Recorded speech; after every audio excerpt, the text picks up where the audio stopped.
Alors je commence, j'enlève le masque, hop. Je garde les lunettes de soleil parce que j'ai le soleil un petit peu dans le nez. Et je présente notre invitée du jour, Léa Crevon, qui est actuellement au théâtre pour un One Woman. Oui, Woman, bah quand même. Bah ouais, ah oui, ça se voit d'ailleurs. Hein, c'est bon. Disons la vérité, je connais Léa depuis. Je l'ai découverte il y a 2 ans, dans la rue. Je ne mens pas. Ah oui, c'est vrai, oui, Parce oui. que Qu'est-ce qu'il dit? imaginez qu'elle était pour un spectacle, elle faisait, je sais pas comment on peut appeler ça. tu étais dans la rue et puis tu interpellais les gens. Comme ça. Oui, alors explique déjà ce que c'était et comme ça tu situes. Eh bien, c'était un spectacle qui s'appelait Oh là là, qui avait lieu à l'Alhambra à Paris. Et en fait, j'étais fil rouge de ce spectacle. Et donc j'étais à l'entrée, voilà, à l'accueil des gens. Et je faisais croire que je venais passer le casting pour le spectacle. Voilà. Puisque dans l'histoire, moi, je venais passer un casting pour pouvoir rentrer dans l'univers de ce spectacle. Voilà. Donc je mettais les gens en situation de casting. Mais moi, pour l'anecdote, pour l'anecdote, moi j'ai tout de suite compris. Ah oui, bah parce que quand on est du milieu aussi un petit voilà, peu... je me suis retrouvé devant toi et je t'ai dit, j'ai rendez-vous avec telle personne, qu'est-ce que je peux faire? Bah oui, et là on sait jamais trop quoi faire parce qu'on sait que c'est important généralement et on se dit bon bah là on peut pas trop le berner lui. Non, c'était pas possible. Donc on va faire discrètement, on va enlever le masque. Oui, bah voilà, moi je l'ai déjà retiré. Mais il est en main, hein, je le garde en main au cas. Donc on s'est vu à ce moment-là. Et puis bon, c'était moi c'était une découverte, j'avais adoré le spectacle, on en a parlé, d'ailleurs il existe sur le site, il suffit de le chercher, hein. Oh là là. Oh là là. Et après, je t'ai retrouvé dans un endroit qui rouvre dans quelques jours. Ouais. Tout le monde ne parle que de la star de cet endroit, une ex-Miss France. Hein, mais Miss Univers quand même. Univers, ah bon. Bien sûr. Moi j'avoue que je suis pas très très fort pour ce genre de choses. Elle s'appelle Iris Mittan. Oh là. Voilà, je te laisse faire. Et toi tu es t'étais à l'époque la seconde meneuse de revue, puisqu'en fait moi j'avoue que c'était sur toi que j'avais craqué le plus, parce que j'aimais ce côté naturel, de rigolo, entraînante. Et c'était au Paradis Latin. Voilà. Donc, on avait fait connaissance à ce moment-là, on s'était rencontrés. Et maintenant, voilà, tu es toute seule. Tu as abandonné l'éléphant freluche, tu as abandonné le public extérieur, le monde. Et c'est un show que tu tiens entièrement dans tes mains. Voilà. Oui, mais que je joue depuis... longtemps en fait. Moi j'ai toujours fait un peu tout en même temps si je peux dire. Voilà. Donc j'ai pas abandonné plus que ça les autres spectacles, etc. J'ai toujours fait en même temps. Voilà, dans la mesure du possible. Et il s'appelle comment ce spectacle et il s'y passe quoi? Voilà. Et bah, moi je l'ai vu mais j'ai rien dit. Bah oui, c'est ce que je vous dis quand même. Il s'appelle Tomber du nid. Là il est actuellement à la boîte à rire à Paris, près des buts de Chaumont. Et en fait, ce serait intéressant de savoir comment vous l'avez perçu aussi. Parce que nous, on veut toujours raconter des choses. Mais est-ce que les choses qu'on veut raconter sont... Chacun se l'interprète à sa façon. Mais... Ah oui, mais c'est difficile de donner, j'aime pas, un avis. Disons que c'est un spectacle qui mélange habilement les chansons et les sketchs, ou les sketchs et les chansons. Ça dépend comment on a envie de tourner, qui est fait pour faire rire, ça c'est sûr. Le public se marre, le public, moi je l'ai vu le soir de la toute première représentation de cette série de représentations. J'avoue qu'il y a des personnes, je me suis même demandé à un moment s'ils n'étaient pas achetés.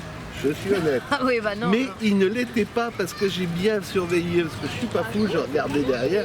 Et comme tu m'as confirmé, après que tu connaissais ces gens ni d'Ève ni d'Adam, je le crois. Alors je ne paye pas le public, en plus j'aurais passé de pognon en disant... Non, c'est pas une question de payer, ça pouvait être des potes, ça pouvait être... Non, et c'est ça qui est génial, c'est que les gens viennent aussi découvrir des gens pas connus, et ça fait toujours plaisir, quoi. Parce que oui, j'ai fait quelques petits plateaux, enfin petits c'était gros, mais je veux dire, j'en ai pas fait beaucoup. Mais je suis pas du tout connue, quoi. Et le fait que les gens viennent nous découvrir et encore l'énergie de voir des gens qu'on voit pas du tout à la télé, dans les médias, bah, ça fait plaisir. Est-ce que c'est difficile de percer? Parce que t'es pas vieille, ça on peut pas dire que tu sois vieille. Tu dis que tu as fait d'autres spectacles, à part les deux dont j'ai parlé que j'ai vus, donc le troisième, c'est pas facile quand même de trouver une place pour se montrer au public. On en revient à la question qui était posée, est-ce que c'est pas difficile de percer toute seule? De percer toute seule, de percer tout court en fait. Donc voilà, après il faut savoir pourquoi on fait ce métier-là. Moi je fais pas ce métier-là parce que je veux devenir une star, je fais ce métier-là parce que j'adore ce que je fais, j'aime partager avec les gens, etc. Après, de percer en fait, oui, c'est ça, c'est quand on veut faire un spectacle, c'est de faire venir les gens. C'est ça le plus compliqué, effectivement, ouais. Donc de percer finalement. Oui. Ouais. Oui, c'est compliqué parce qu'on est plein. On est beaucoup dans ce milieu et il faut savoir se démarquer et puis donner envie de faire venir le public. Donc, oui, c'est compliqué, oui. Est-ce qu'il y a une entraide? Surtout là, en ce moment. Est-ce qu'il y a une entraide entre les personnes comme toi pour se donner des coups de pouce pour un spectacle, pour parler d'un théâtre qui accepterait? Oui, bien sûr. Après, dans le milieu, c'est... Alors, il y a des gens très bien, et puis il y a des gens un peu, comme dans tous les milieux, un peu fourbes, voilà, clairement. Donc, il faut savoir bien s'entourer, ça c'est sûr. Mais en temps général, on s'entraide quand même pas mal, ouais. On s'entraide pas mal. On se donne les petits tuyaux. Tiens, est-ce que tu veux venir faire ma première partie? Là, je devais faire Avignon du coup cet été. Et, je sais pas, par exemple, Didou, qui est quelqu'un que je connais depuis très longtemps, m'a dit tiens, ce serait cool que tu viennes faire ma première partie. Je lui baisserais bien aussi que tu viennes. Enfin voilà, de toute façon, il faut qu'on s'entraide.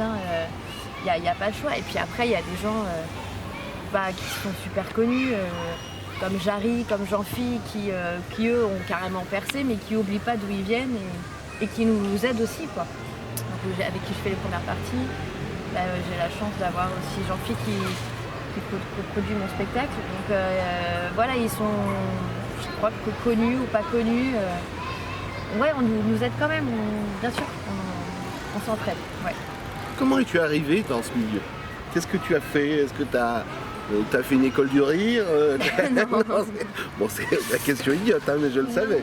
Non, il n'y a pas de question idiote. Il n'y a pas d'école du rire non plus. Ah si, il y a des écoles sur Paris, d'humour, oui. D'humour, oui. Mais... qui apprennent à écrire les textes et tout ça, si, il y a. Alors comment j'en suis arrivée là? Moi en fait je suis née dans le music hall. En fait à la base je voulais être chanteuse. Voilà, chanteuse dans quoi ou comment, on sait pas. Moi c'est ce qui me plaisait, c'est ça. Donc j'ai commencé dans une école amateur roman qui s'appelle Ketsen, où là j'ai eu la chance de jouer avec des musiciens en live, donc on était plusieurs musiciens évidemment, donc on avait dans ce spectacle des chansons solo, duo, voilà, plusieurs.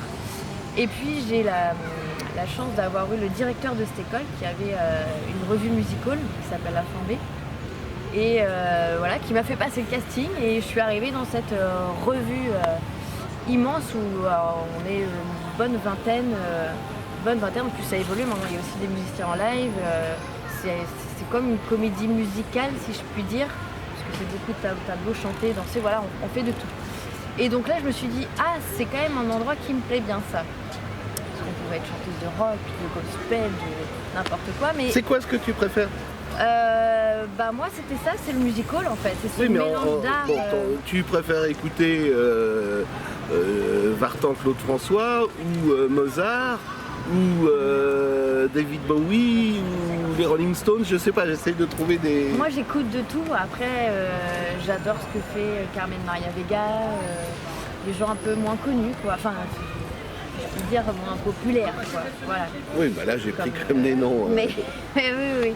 Non, j'écoute de tout, en vrai j'ai pas de... je me focalise pas sur un style. Et tu écris tes paroles j'imagine, mais les musiques, c'est toi ou c'est... Je coécris, ouais, beaucoup. En fait, j'ai souvent les idées et après, voilà, en les remettant dans l'ordre avec quelqu'un, ça suit. Donc je coécris, voilà, je coécris. Donc il y a aussi bien dans mon spectacle des parodies, que des compos, que des reprises à ma manière, enfin, voilà, il y a de tout. Tu le définirais comment, ton spectacle? Extraordinaire. Complètement, cette fille elle est complètement barrée quoi. En soi, il y a un mélange d'émotions, de folie, d'absurde.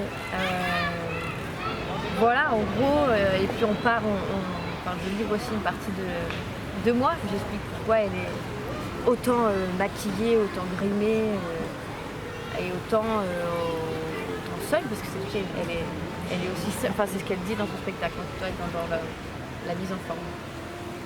Bon, alors, on rappelle où ça se trouve. Eh bien, la boîte à rire de Paris, près des buts de Chaumont. C'est un tout petit théâtre, il y a quoi, 50 places? Ah oui, mais c'est génial, moi j'adore en fait. Ah bah tu es face au public. Ah ouais. Le public est à peu près à la même distance que toi et moi. C'est bon, un petit peu plus. Un peu moins quand même parce que... Voilà, il y a la distanciation. Bon, on rit beaucoup. La salle était pliée de rire, je le dis, je persiste et signe. On est ravis, c'est le but, faire passer un bon moment aux gens et faire oublier un peu du quotidien et de se marrer.